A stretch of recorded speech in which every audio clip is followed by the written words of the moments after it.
Tosambeli mwa muke poto banda.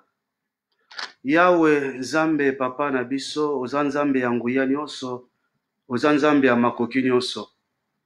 Kumisama lisusu po ete sepelisi yo, pe moni yo malamu Yawe Nzambe kopesa biso, lisusu eteni ya ntango yo biso bana yo, ete toko susu kosanga na mokonzi, kogumamela yo, kosanjola pe koyoka yo. Oza Nzambe ya mabongisi nyonso, oza Nzambe ya makoki nyonso mokonzi.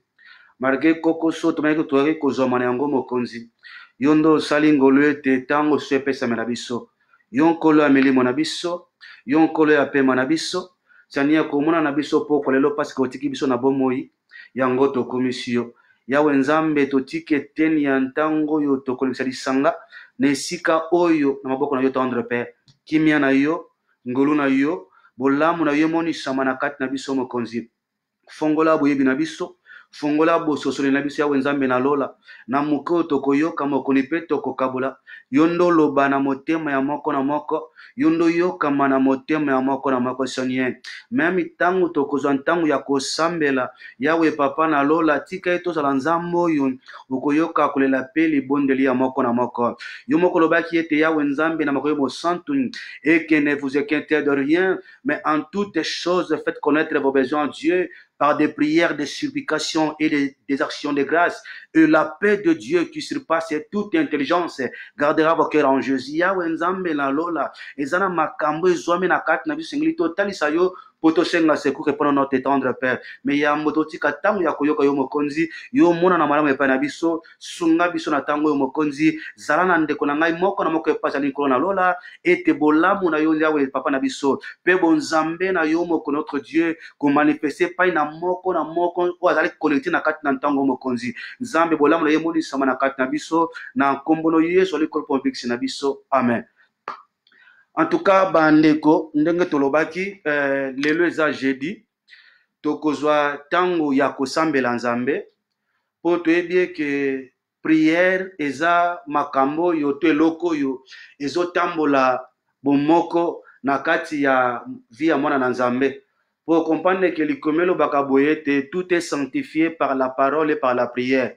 Donc biloko mibalo yo nde sala ke bomo ya mokristo za makasi, ça dit tango moto azoyo kaliloba ya Nzambe, azobatela ngo na misala, pe tango moto azotambola na bomoi ya libol ya losambo, ndoko mona ete ko seke Nzambe ako kalisusu ko manifester puissamment na bomo ya moto oyo, ndoko mona ete ko ndima ya moto eke susu malamu pe na kokola, ndoko mona ete bomo ya kimokristo ya moto ekoza susu malamu.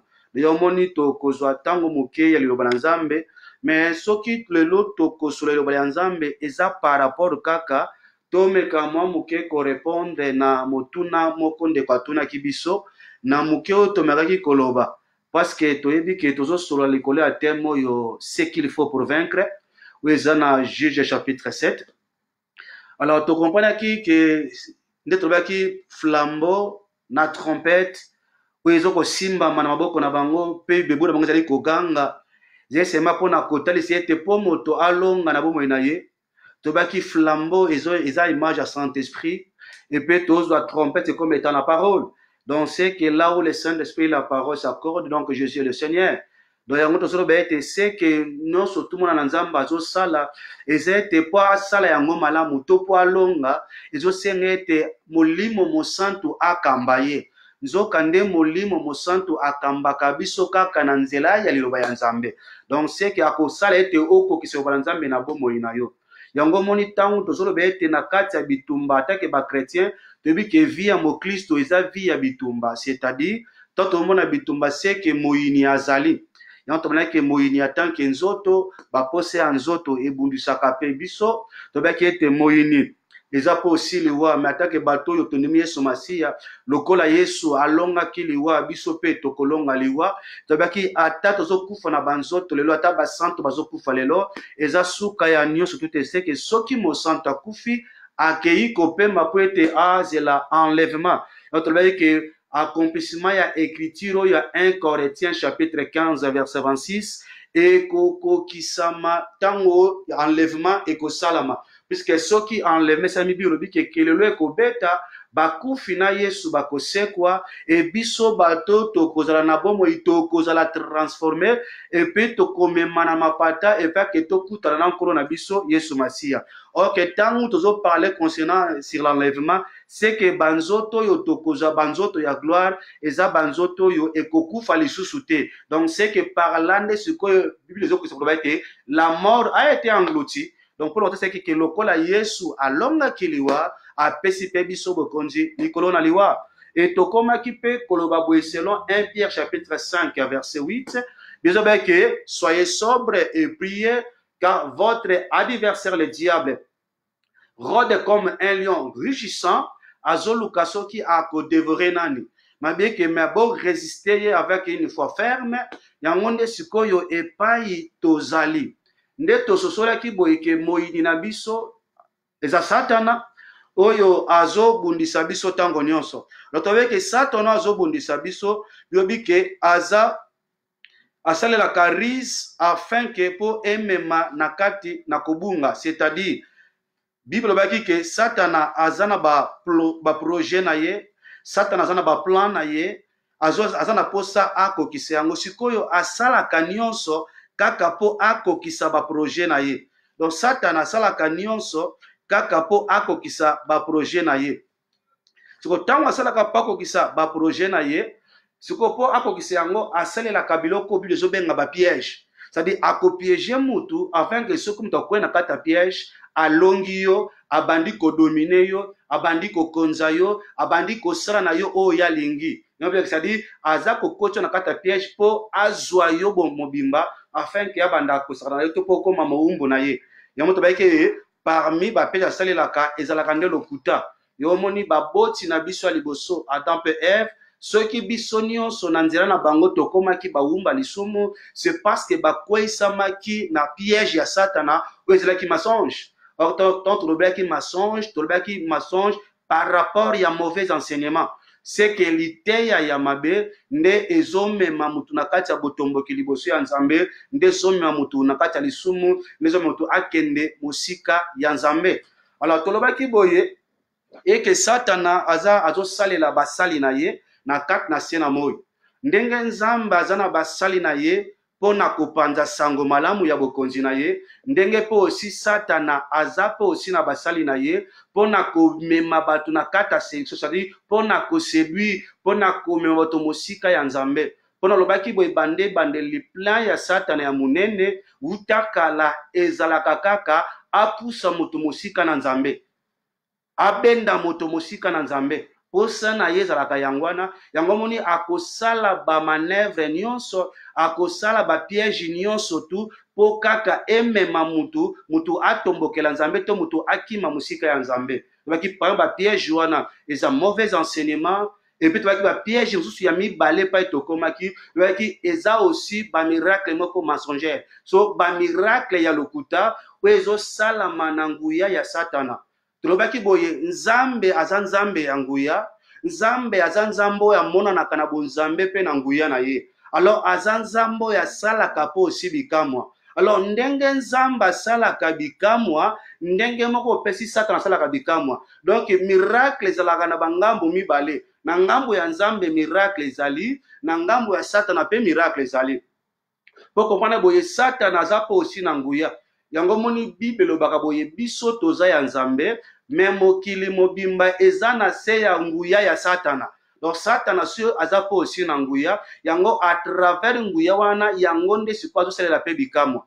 Yango moni Bible quand même lobaka boye eke na se na moi eloko asikeza te. Elingi koloba nini? C'est que satana uta kala ndenga bandaki kosalela basali na ye. Na nzela ya miracle ya lokuta pona kotelemela ye Nzambe, pona ko séduire batu eza ndenge moko pe ezosala malelo. Yango komona totangaki na bino na Exode chapitre 7, pe totangaki na bino na Deutéronome chapitre 13. Na Deutéronome chapitre 13 tomonaki ke comment Nzambe azali kokebisa libota na ye na tina na basakoli oyo bakobima na kati na bino, oyo bakoloba makambo to bikamwa pe monisami. Mais bibo suka wana te boyoka siko soki akoloba na bino bokende kosambela banzambe nzambe oyo bino boyebaki te. Donc c'est que azosa la miracle kaka po ame mamoto na kati idolâtrie. Donc but ya miracle ya Satana ezalaka po eme mamoto na kati idolâtrie. Et longola moto mutatika la kosambela nzambe ya solo po muto bala koguma mela Satana. Ora ke koguma mela Satana tolobaki longola na makanisi na yo Satana ko komona ye akoya na maseke akoya lokola mutu mwindu te. Tant tolobaki akomona kati idolâtrie puisque ekolongola yo kosambela nzambe ya solo. Or que nzambe ya solo azande liloba, nzambe ya solo kombo na yende liloba, nzambe ya solo azande liloba. Yango moni Bible zoloba au commencement était la parole était avec Dieu et la parole était Dieu. C'est en fait que akolongo la bino liboso ya nzambe, pobe konsambe la binzambe, nzambe ila koloba bweke akolinga te boyo ka liloba ya solo, akolongo la bino na nzela liloba ya solo po ame mabino na malakisi ya lokuta po na kopengwisa bino.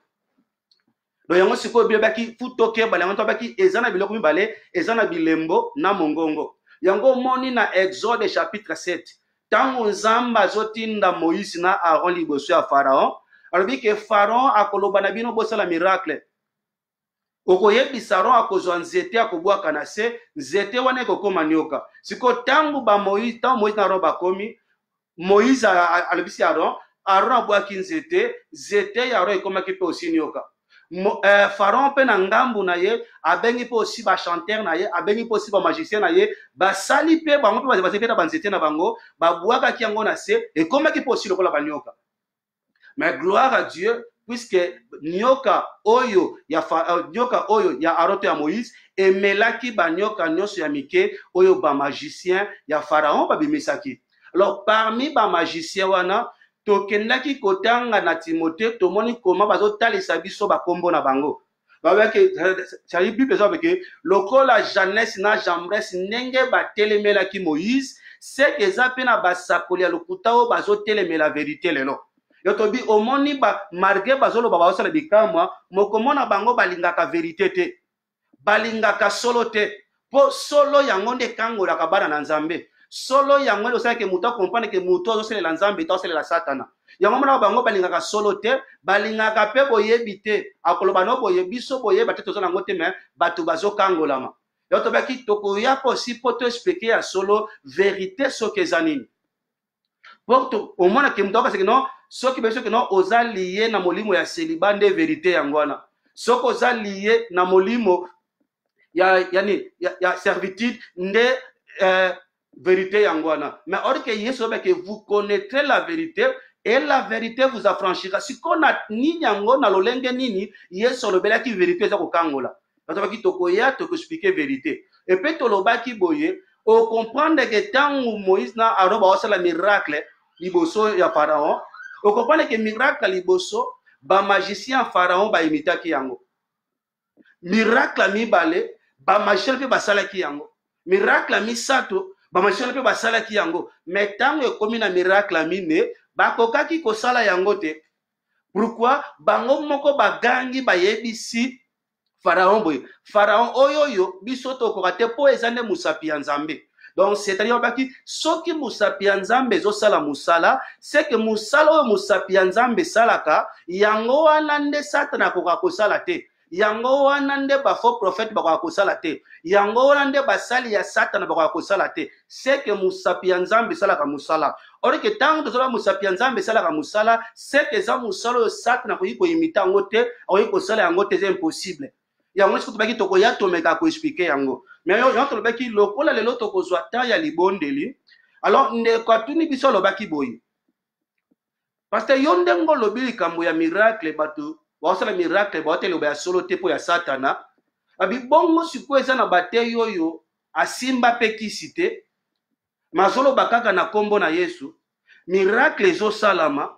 Azo prophétiser pe mais sikoyo mate ya neza ya mabe mais sikoyo mutabongo landa bien question ndeko mote yango asimba kisite azobela ka kombo ya Yesu miracle zo monana azo prophétiser pe mais sikoyo soko landi mate ya na ye na enseignement ba apôtre na ba prophète zo bala na te mais to pofana ne bomele ka simba pe na kisite mais sikoyo mote wana suka neza nini bongo na bato yo bazoyoka ye suka na bango eza nini yango nde sikoyo moni toko mekama moke kolimbola toko mekama moke koyalola la question mokie bongo nsima nde tobaki tokota na prière et puis kobala dimanche nde tozokola so enseignement na biso toparle concernant bapiège ya moyini satana.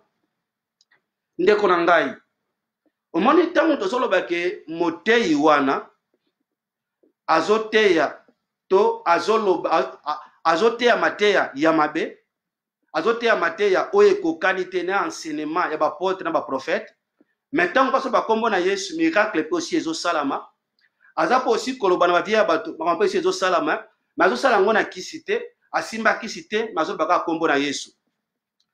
Tala nakeno na ngambo moko mpenza oyo eza polele mpo na explike oyo eza boye. Yamba kolimbola question na ngai naloba boye. Eza te ke ti ndenge tozoloba boye, eza te ke ti ndenge nazolimbola question oyo eke naza na boyebi koleka batei nyonso na se na moi, eke naza na boyebi koleka bato nyonso, loin de là wana eza likanisi na biso te. Me na mwa ngolu ya nzambe moke oyo eza na kati na nga, na mwa boyebi moke na ngolu ya nzambe nde tokomema mwa moke eyano na motuna ya ndeko afin ke tososola puisque lokola tozoparle likolo ya bamiracle lokuta. Me ndeko afungoli mwa parenthèse kotuna motuna na ye, yango wana tomeka mwa moke kolimbola question ya ndeko oyo ke motei oyo asimba kisi te, me azosala miracle na kombo na Yesu, azoprofetize na kombo na Yesu, me mateya na ye ekokani te na ya bantoma to pa baprofete.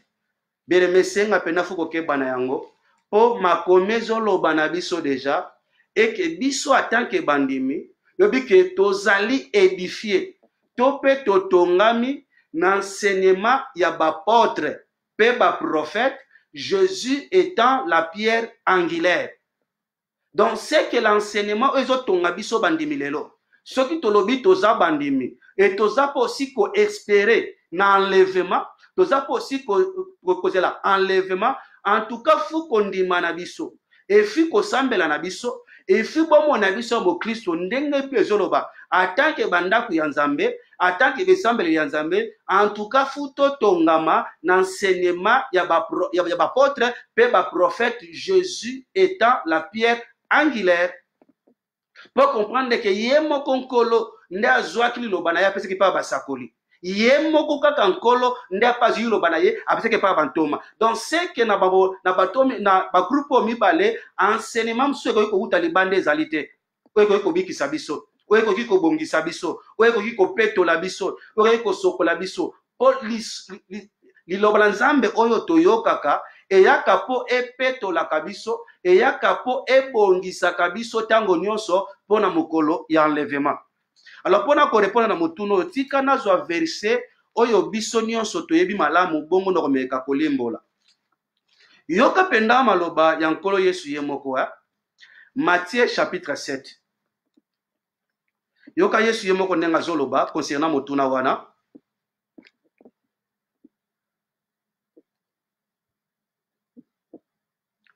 Nazwi kaka Matthieu chapitre 7 verset 21 à 23 pona to limbola na motuna wana. Ceux qui me disent Seigneur, Seigneur, n'entreront pas tous dans le royaume des cieux, mais celui-là, seul qui fait la volonté de mon Père qui est dans les cieux. Plusieurs me diront en ce jour-là, Seigneur, Seigneur, n'avons-nous pas prophétisé par ton nom? N'avons pas nous chassé les démons par ton nom? N'avons-nous pas fait beaucoup de miracles par ton nom? Vous comprenez que tout le monde m'a bien aimé. Yesu awanganaki bato te kolobaki te ke bosalaki miracle wana na kombo na ngai te, ke bo prophétisaki na kombo na ngai te, ke bo benganaki ba démon na kombo na ngai te. Yesu zobanda koloba boye eza te ke na ba oyo nyonso bazobenga ngai nkolo nkolo. Donc c'est que eza na lisanga ya bato ebele baza pe kobenga Yesu nkolo nkolo. mabi na kati ya lisanga wana bato bazobelela nkolo elingi koloba te ke bango nyonso bakokota na bokondi ya Nzambe. Me na kati ya lisanga wana malgré bango to bazobelela nkolo me na kati ya lisanga wana ba oyo bakokota bokondi na Nzambe eza kaka oyo azosala volonté ya Nzambe. Ndesi babi kaka oyo azosala volonté ya Nzambe nde ye wana. Sikoyo Bible ezoloba boye ba misusu bakoloba boye. Donc moni ke parmi ba oyo bane kobelela nkolo misusu basala volonté ya Nzambe nde bakokota na bokondi ya likolo. Sikoyo misusu bakokota te me banaki mpe kobelela nkolo yoka sikoyo ndenge bazoloba nkolo to profetizaki na kombo na yo, nkolo to chasaki bademo na kombo na yo, nkolo to salaki miracle na kombo na yo. Bien aimé, Yesu azowanga na yango awa te. Koloba teke te na kombo na ngai te. Tango bango bazoloba bongo, Yesu aboyaki yango te. Yesu awanganaki yango te. Me yoka ndenge Yesu azoyanola bango. Tango bango bakoloba bongo, yoka ndenge Yesu akolanola bango. Alors je leur dirai ouvertement, je ne vous ai jamais connu. Retirez-vous de moi, vous qui commettez l'iniquité. Ah. Donc comprenez que malgré pas ça la miracle, mais il commettait l'iniquité. Ce qui m'a commettre iniquité, malgré miracle zo salama, akokota bokondi ya Nzambe te, pe mawana ba oyo nyonso bazolanda ye na sima, pe mawana ba oyo nyonso bazolanda liteya na ye, pe badoso bazali kondima ye, puisque lokola ya kokota te, Yesu salobaki boye, soki un aveugle, azokamba un aveugle, conducteur akokota na libulu ye moko te. Donc c'est que soki conducteur az aveugle, akokuya na libulu, Yesu abiteke ezaka te, c'est que na conducteur, soki akwei na libulu, c'est que na bato yo nyonso pe baza na sima ya conducteur wana aveugle. Comme bango pe aussi baza ba aveugle, ye conducteur akokota na libulu, bonso bakota wapi na kati ya libulu. Yango moni Rome meme ebakisaka koloba boye ke Nzambe azokondane kaka te bato oyo bazosala mabe, maza pe kondane na bato pe baza koapprouve bato baosala mabe wana. Donc c'est que soki omoni ke moto azoteya liteya ya mabe, okomprendre ke eza liteya ya mabe, mais yo kangami na ye à cause ya miracle, mais yeba wa Yesu azoloba boye abeki mongo na koloba na obi bien mais c'est tout différent. Mutaloba na yo ke na yebi yo te. Mutaloba ke na yebi yo te. Na mutaloba na tikala koyeba yo te. Donc c'est que bato yo yobi ke Yesu atikala koyeba bango te. Momoni bosala pe ba miracle, bazo prophétiser pe, bazo pe na kombo na Yesu. Mais Yesu abi jamais natikala koyeba bino, vous êtes bino bane ko commettre iniquité. Tika na zo moke moi aspect ya iniquité, oyo sala ke bato yo bakokota bokondi ya Nzambe te, oyo sala ke bato yo na bato bazola na bango na sima, soki bakobongwana te, bakokota bokondi ya Nzambe te, parce que bazo commettre iniquité. Nini yango Nzambe azobenga iniquité? Nini yango Nzambe azolobela na tina iniquité oyo azoyi na boye oyo Nzambe azoboya yango afin que bato bakota na bokondi ya Nzambe te? Tala na memona no mbala moko tozwa nano mukanda ya Nzambe ya po biso tolingaka makambo tu toloba ekozala pena malamu soki eza appuyé na Bible. Zwa Lévitique. Zwa Lévitique chapitre 19. Yokelo komoko Nzambe azoloba kuna. Lévitique chapitre 19.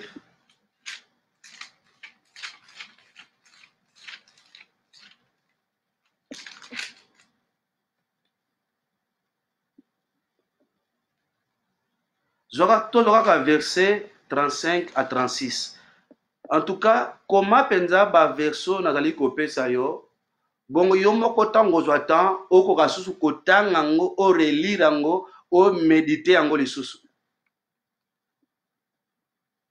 Zamba zolo baboy. Vous ne commettrez point d'iniquité. C'est comme vous commettre iniquité ndenge nini. Tango nini vous commettre iniquité. Zamba zoba, vous ne commettrez point d'iniquité. Comment? Dans le jugement, ni dans le mesure de dimension, ni dans le poids, ni dans le mesure de capacité. Frère, et ça très important. Donc, Zamba zola sa commande nini mutasele la iniquité. Zamba bis boko sale la iniquité te na nini. Omoni tango zo juger makambo. Alobi oko sale la iniquité te na jugement na yo. C'est-à-dire, sozo kata makambu, zala juste, zala droit na jugement na yo, ko prendre part ya mutite po ba corrompre yo. Ko kwe sa innocenté. Donc, c'est que, tango zo sala justice na ndenge longolo banité, c'est que zo commettre iniquité. Mais c'est que yo kanam na. Dabi, boko sa iniquité te, na jugement na bino, na ba mesure ya ba dimension, na ba poids, na ba mesure ya capacité. Vous aurez des balances justes, des poids justes, des efforts justes et de un juste. Je suis l'Éternel votre Dieu qui vous ai fait sortir du pays d'Égypte. Vous observerez toutes mes lois et toutes mes ordonnances. Vous les mettrez en pratique. Je suis l'Éternel. Donc, on dit awa nzamba zolobela, on dirait que ça la référence pas ya bateki, na pas ya basambisi. Donc, pas ya bato ba jijaka, na pas ya bato batekaka. Alors qu'on comprend que ceux qui ont mati likolo, donc nzamba zolobela kaka na tina na qualité ya bato bo esongolo. Position ya bato bo esongolo. Bato ango ba portaka jugement, bato ango batekaka pe. Sikoyo nzamba zo parce que on dit bato yo, soki bazo porter jugement, to soki bazoteka na kati ya koteka na bango basalela iniquité te. Po nzamba lingaka yango te. Siko basala iniquité comme abi omoni tango baoteka ezana ba mesure ya capacité ba kosela pona koteka. Sikoyo iniquité moni sa na kati ya ba unité de mesure wana. Yango moni parmi ba unité de mesure ya capacité yamoni bazolo bela EFA na 1. Donc c'est-à-dire EFA ezaka unité de mesure ya ko peser to ko mesurer biloko eza solide. Tandis que 1 eza unité de mesure ya ko mesurer biloko eza en liquide.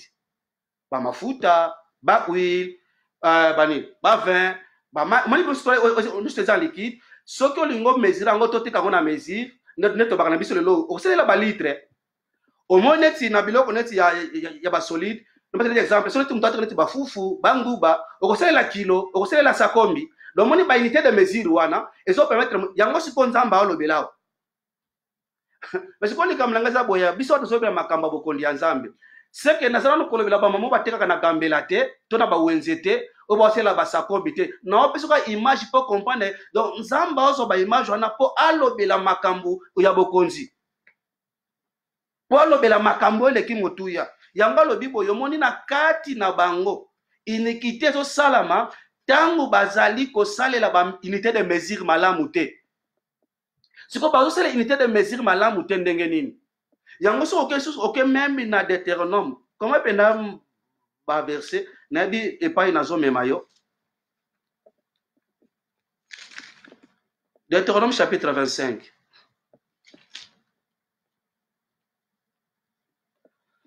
Versets 13 à 16.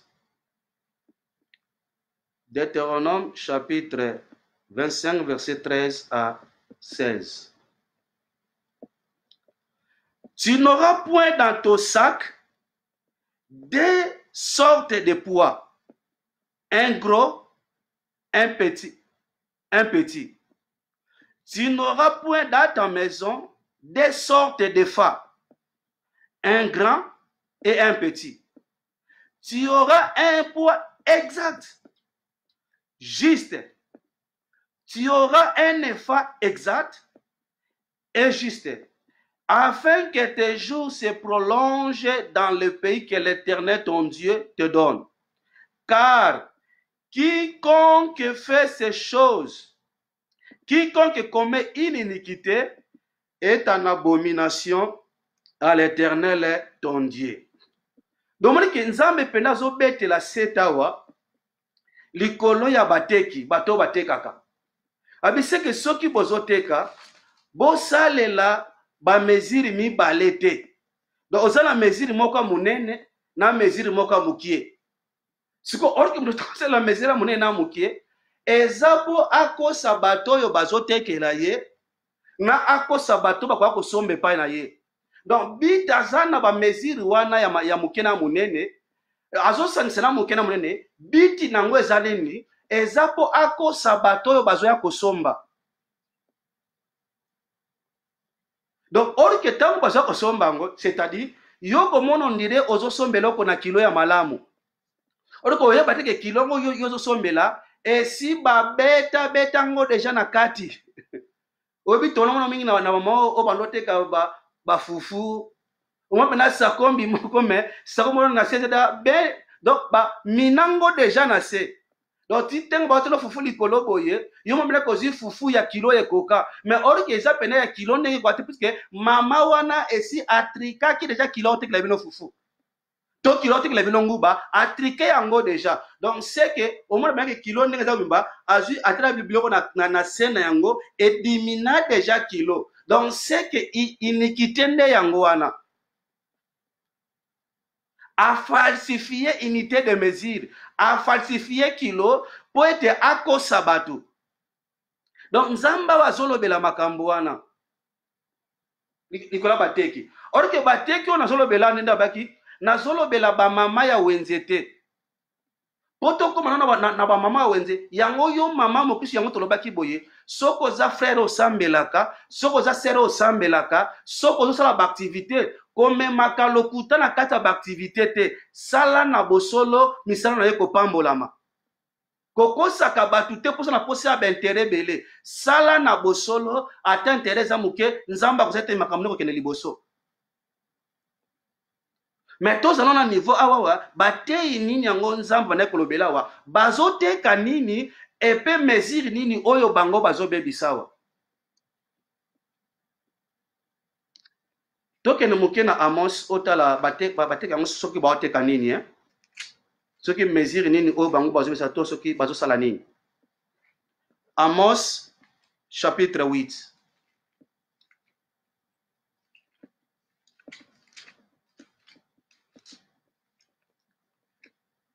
Amos chapitre 8.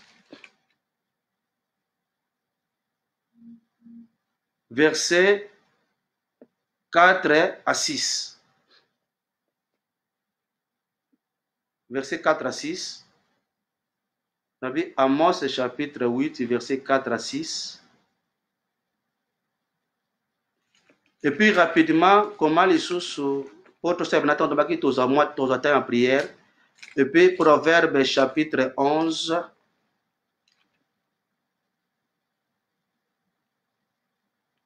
Verset 26 kaka.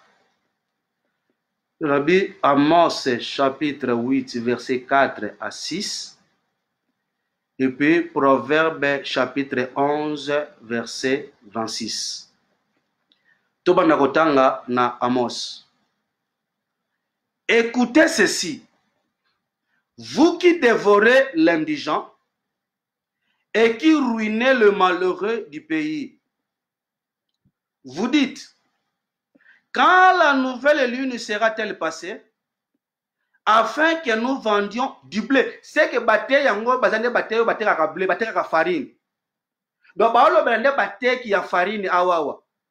Ok ko que farine to lo belawa, oyo bible lo belaka, ezapena ba farine to sele la mapa na banda kute. Donc on que le véritable farine au bible lo belaka, la farine c'est l'image de la parole de Dieu. Donc c'est que tolo belanda wa na batei. Bible zolo belawa na batei. Po batei nde mutu bateka ka blé. Batei nde mutu bateka ka farine. donc yango sikoyo parce que bango sikoyo baza koimite na kati ya c'est-à-dire baza kokommettre iniquité ntango bazoteka farine. Pourquoi baoteka yango na mesure oyo ekoki te, baoteka yango na mesure ya solo te, mais bazomodifie mesure mpona kokosaka peuple, mpona komanipule peuple, mpona koséduire peuple. Yango moni bazwi sakombe ya fufu batuti yango mpo bakosa bato mpo baza bénéfice ebele. Donc comprendre ke yango bomona boye bato oyo bazomodifie basakombe ya fufu to oyo bakilo wana azosala yango mpona baintérêt propre na ye, mpona basombi te. De même avec baprédicateur oyo baoteya mabe baosala yango mpona intérêt ya peuple ya nzambe te, mpona intérêt mpe ya nzambe te, mais à cause baintérêt na bango propre ndo omoni bazali kosala makambo ndenge wana, bazofalsifie baunité de mesure, bazofalsifie bakilo. Donc bateki ya blé yoka totanga na. Donc on comprend que ba nouvelle ligne eza ba fête qui célébrer na kati ya Israël. Donc yoka souci na bango. Donc tellement souci ya mbongo eleki ya babi ba fête parce que bango ba fête na Israël ezaka ba mikola férié. Donc moi pas na ba activité ezate. Yoka souci na bango. Nouvelle ligne pene koleka mukoloni po biloko na biso ezali futo tekango. Abisi ko nouvelle ligne ko sila penda kan poto bimisa ba be na biso afin que to banda ko teka yango. Quand la nouvelle ligne sera-t-elle passée, afin que nous vendions du blé? Quand finiront les sabbats, afin que nous ouvrions les greniers? Bibombe na biso. Donc la jour a fait les capots, ba font les bombes na bango, afin que banda ko teka bablé na bango. Yo sonne pas solo ber. Yo ka sekonde basalaka. Nous diminuerons les phares. C'est que les phares est unité de mesure. Ils ont le sakombi à fufu, sakombi, to kilo, biloko wana, unité de mesure, yangwana. Abi toko dimine yango. Donc, yo mo sombe ko yeba te ke kilo wana sombe la si ba dimina yango déjà kala. Oyebi sana bato mande ko teka ba diminaka. Oyebi na bato mene sono ko oyebi likambo yo bana pétrole kan bano bana pétrole ba bango bato bano teka pétrole. Misiso mona technique mi balé. Donc, avant que ne kosomba pétrole na pompe essence, ajina numa ya moto atokisi, a fuli bidon, a tie sikoma moto na kati ya bidon. Yoma bina ke bidon ya 5 litres, tellement si ba manipuler yango, yoma so okopena na pompe essence, siko pompier bina monike non, azota 5 litres na bidon, bidon bina 5 litres, ate bina 5 litres, maman monike oh, petit yo. Mais comment on a 5 litres, mais si bina 5 litres, mais yo bidon ka nan étendité. Or que bidon le mandé pour 5 litres, mais ça déjà falsifié. Donc pourquoi ça la bango pour intérêt na ye?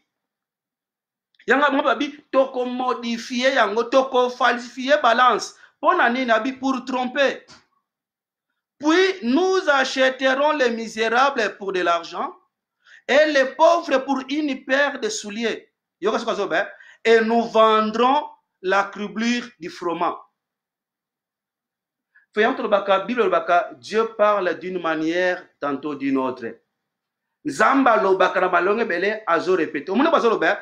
Donc pour la que baba teki ya mabe. Abi tokote ka ba criblure ya nini ya froment. Oye ba criblure kasani. Na biso ka idée pour comprendre. Eza sonat OK omemineti masango na yo na machine. Omoni eza na masango soki ba niki yango masango ekobima. Eza po aussi neloko to benga ka bangenza. Or que bangenza ba yango ba bwakaka. Bangenza yango baliaka te. Mais fufu ko yango nde baliaka. Siko bateki yo telema za na posa ya intérêt, telema za na posa ya mbongo, soki ata fromeza mukie, soki ata farine za mukie, a cause loko mosusu a mélanger. Kaka pe ko mebele afeka ozomona mélange wana. Donc bazo matiti, bazo sana farine ni fromé comme belé afin que c'est-à-dire bazo mêlé bazo falsifié kaka po bazo mbongo bateke nini ya blé auto baki blé auto lobela wa d'abord yo comprendre que zana no ba masango te no ba c'est-à-dire blé aweza image ya liloba ya nzambe yo mona pesi bino proverbe pa ezolo baboye apambolama oyo azoteka blé or que bateka ka blé ezala nde batei. Or que elle soit côté kawa, elle veut peut-être que côté kapena na mbongo boye, que non, avant la terre bino te, to te moni soki mote azote, aote ya boye, ezon dira azoteka. Siko yo soki biso bandimi tokendaka po aussi mpona kosomba. Or que tina zoba kosomba wa kosomba eza pe na mbongo te. Ok nomoni afana te ya il faut droit na ngali boso bo pesa nga 50 bo pesa nga savana te. O côté kana yo eza côté ya. Siko kosomba ya bandimi eza nde kondima. Yango Bible bakana Pierre ke tobiki sami na prix ya kondima na biso. Donc c'est que prix oyo biso to futi pona kobika c'est la foi. Et on peut que crois en Seigneur Jésus et tu seras sauvé. Donc c'est que la foi, c'est le prix que nous donnons pour être sauvés. La foi, c'est le prix que nous donnons pour acheter la parole. C'est-à-dire, tant que l'obanza mezo teyama, nga siko pona bika funa ndima liloba wana. Siko orke moteyo azoteyanga, ezo lokola azote kable. Or komoni ke nangambu ya Nzambe moteki ya ble bazalaka mibale te moteki ali bazalaka moko parce que tangu nzale kote ki na kata Israël n'Égypte kuna mape zalaki or ke mutanda oteka ngozaka mutu moko na kombo ya Joseph. Aujourd'hui c'est le Joseph maintenant o azoteka mapa ya solo o azoteka ble ya solo. On nous comprend que Joseph là il était seulement l'ombre. Le véritable Joseph ils a rendu kule sumasia oyo le azoteka la biso ble à travers le ministère de la parole. Donc, c'est que bate ya Nzambe ya solo, ba modifiaka liloba ya Nzambe te, ba falsifiaka pe liloba ya Nzambe te, ba melangeaka pe liloba ya Nzambe te, mais bate ya Nzambe na liloba ya Nzambe ndenge ezali na solo. Et à côté ya bino opinion na yete, opinion pe ya batu te, makanisi na yete, po aza na posa libote ya Nzambe babika. Siko po babika, il faut ate ya bino liloba ya Nzambe ya solo. Image ya lipa, image ya farine, ou c'est la lipa, lipa c'est le bayanzambe. Et on se retient dans Psaume chapitre 78, tant que Psalmiste azor rappelé makambo nzamba sala ki pona Israël, azor babi nzamba fongola ki manimisa na lola, pe apesa ki bango ble baliaki. OK, ble wana azor ne image ya man, o baliaki na kata désert. Alors obe yango ble. Donc c'est que bataille o bataille ya ble wa c'est-à-dire, bateki ya blawa, ezade image ya batei obate ya sango malamu, obate ya liloba. Mais c'est quoi maweza nini, bazote ya liloba na Nzambe na solo te. Baote liloba na Nzambe ndenge yango ezali te. Or que soki bazo modifier, bazo falsifier la parole, eza pour l'intérêt ya Nzambe te, eza pour l'intérêt na bango. Or que tango mutato falsifier makomi ya Nzambe, Nzamba azobe nango eza iniquité. Donc azote ya solo te, Nzamba azobe nango eza iniquité. Lokolo eza iniquité, Nzambe na kata zate, mutabe soka bongwani te, akomona pe Nzambe te. Bato pe bazoyoka ye, se bako continuer na mateyo yo, bakomona pe Nzambe te. Pourquoi bazoyoka lite ya oyo yo, eza ya mobimba te, lite ya oyo, eza ya solo te, mais lite ya aussi ba modifier yango. Bene me ezala bate bele bango bayebi ke makambo bazote eza malamu te mais à cause ya bintérêt na bango bana posa bazwa bambongo ba manipuler peuple ya Nzambe mais ko apena moloko komba Yesu pe ezali. Donc on parle que Nzambe azobele comme il y a 2 poids 2 mesures. Or que liloba ya Nzambe tango ezote yama fuko te yango na mobimba yango na kolongola te ko bakisa te. Donc bango sikoyo bazo falsifier yango. Tala na peso susu idem susu ya 2 poids 2 mesures o Nzamba zolinga te. O comprendre que motei atei mabe ba motei omoni likamano lobaki totangi na Bible tomoni bongo te. Yozo telemela ngai. Oyebi pa ngala te sali kamba telemeli yote. Zakali kama tolobi ke makambo lobi toluki na makomi mosantu tomoni te siko oyo te biso silango wapi. C'est la révélation wuti wapi. Tasu 2 poids 2 mesures. Soki bandimi basali mabe yoka ndenga ko pamela bango. Yoka ndenga ko bimisela bango ba verset belé po bandimi ne boto sali mabe. Parce que soki za ye muta sali mabe yoka ndenga yaka ne touchez pas mes oins. 2 poids 2 mesures. Donc on peut comment on a akoluka ba verset belé po abanda ko sipaka mabe oyo ya sali. Donc c'est que côté ya lité ya mabe oyo eza contraire ya makomi ya nzambe to komodifie loba ya nzambe nzambe azobenga yango iniquité yango moto aboye akoki kosala miracle akosala surtout me yebake bokondi ya nzambe soki abongwani te moto aboye akomona bokondi ya nzambe te bokondi ya nzambe mpona kokota yango eza fu liloba ya nzambe ya solo ya omoni bible elobaka boye cherchez la paix avec tous et la sanctification sans laquelle personne ne verra le Seigneur. Or, pour être sanctifié, pour être purifié, il faut écouter une parole pure. Puisque pour péto lama, il faut qu'appelle le boy ça péto. Ce qui le boy so que ça péto à tête, et ça le boy ça mélangé. Moi yo pour bon beaucoup nzambe zate. Na peso verset à suka poto suka poto sambela. Zaka pour nous répondre à question wana. Zoa Miché, pas to sukela. Miché. Michée chapitre 6, versets 9 à 11. Michée chapitre 6, versets 9 à 11.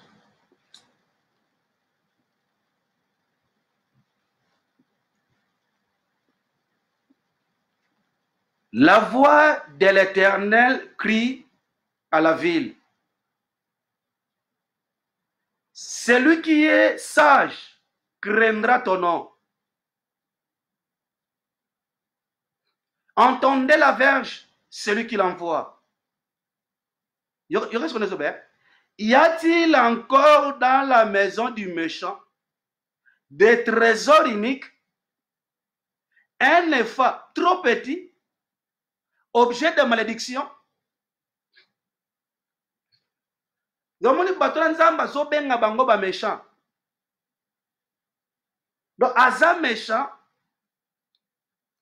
Azala ba trésor, oh, on a de iniquité, ba trésor yamabe, un épha trop petit, objet de malédiction. C'est ce que je rappelle comme verset 11. Est-on pire avec des balances fausses et avec des poids, avec des faux poids dans les sacs? Est-on pire avec des balances fausses? Donc, ceux qui balancent ces fausses, c'est que pureté pesate. Ceux qui balancent ces fausses, c'est que sainteté pesate, sanctification pesate. Or, la Bible l'obaki, cherchez la paix avec tous et la sanctification, car sans laquelle personne ne verra le Seigneur. Yesu yemo kona jan ke soko bak sa koloba boye et pas baye konaye et que vous êtes purs à cause de quoi? De la parole dont je vous ai annoncé. C'est que la vraie parole purifie, la vraie parole sanctifie, la vraie parole nous prépare pour l'enlèvement. Tandis que la parole est ali loba nzambe ya solote, c'est que comme peuple yango azotuna, est-ce que koza ikoki pena ko petola et pas yo ba balance force ezali? Pesa yano. De la moment bien-aimé dans le Seigneur, Nzamba zali loba. Yamwe batoto yo Nzamba bikisi, azokomisa bango lokola ye. Bazokoma la nature ya bonzambe, lilobelati nzoto. Donc c'est que mwana na Nzamba za muto yo, liloba fe lata nzoto na kati na yo. Yamwe bibake, toza ba lettre écrite. Ok, pour la bongo, eza obele na nzela ya liloba ya Nzambe ya solo. Donc, weza ki sema poto répondre motuna ya ndeko. Tobaki miracle za malamu. Nzamba za Nzambe ya nguya, Nzamba salaka miracle. Mais miracle ya malamu, esenga ke tambola pene liloba ya Nzambe ya malamu. Pourquoi? Liloba ya Nzambe ya ngonde kobongisa biso pona komona Nzambe. Ya malamu yango nde kosunga biso po un jour tozala enlevé. Loba ya Nzambe ya malamu yango nde kosunga biso un jour po to passer éternité lisanga na Nzambe. Yango tolobaki tobe so toloba boye gloire à Dieu puisque ba oya Nzambe Nzamba ko préserver yango toujours. Ningi Yesu abaki bakoyoka mongongo ya moyinité. Yango tolobaki miracle ya Nzambe ezali, miracle ya Satan pe ezali. Mais miracle ya Satan tobaki eza pona ko ma peuple na kata séduction. C'est-à-dire kolongola bango na nzela ya solo ko pengwisa bango. Yango Nzamba baki somo bango sali miracle eloko mibale boyo qualité na bango bazote ya bino nini.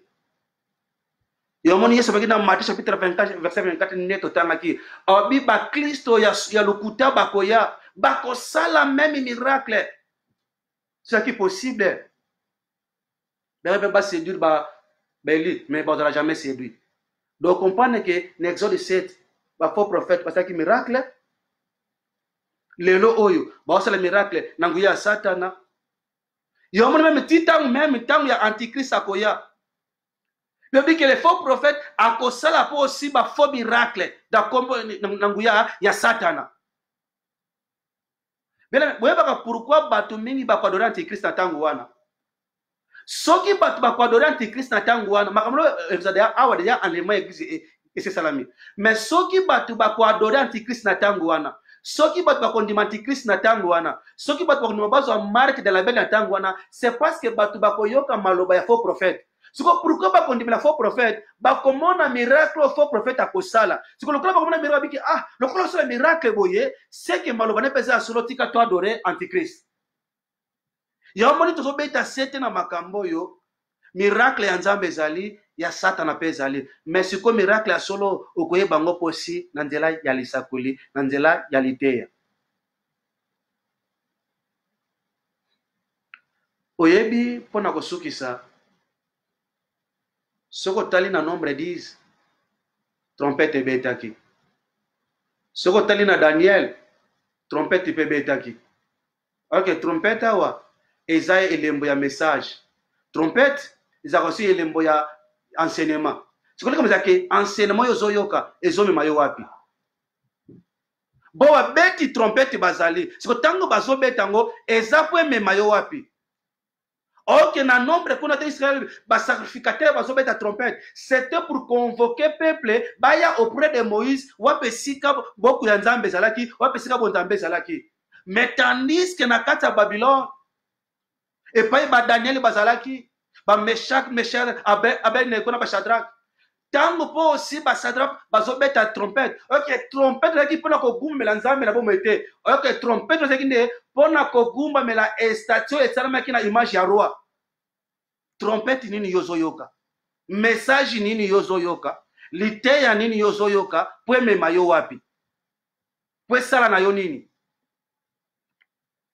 Donc en bref, bien aimé, yango toloya ke Nzambe azosala miracle, Satana po aussi azosala miracle.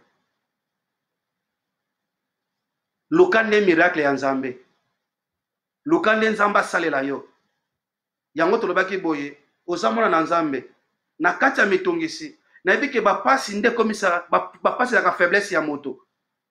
Yango komona moto akende koluka biluka luka kaka po amona bolamu.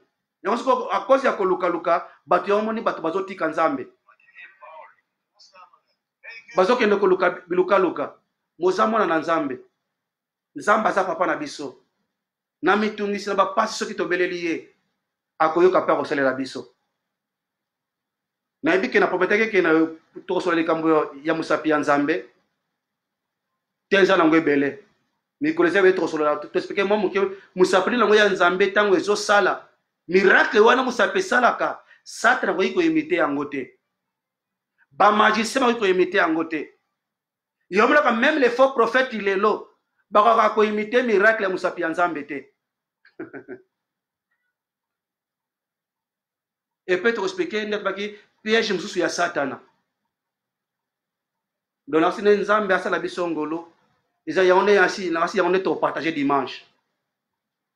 Miracle to piège mususu ya Satana bapasi. Koma zomi ya bapasi. Mais koma po aussi kolonga yango. Bapasi yango eza ndenge nini? Esalaka ndenge nini? Eyaka ndenge nini? Mais il faut kolonga yango.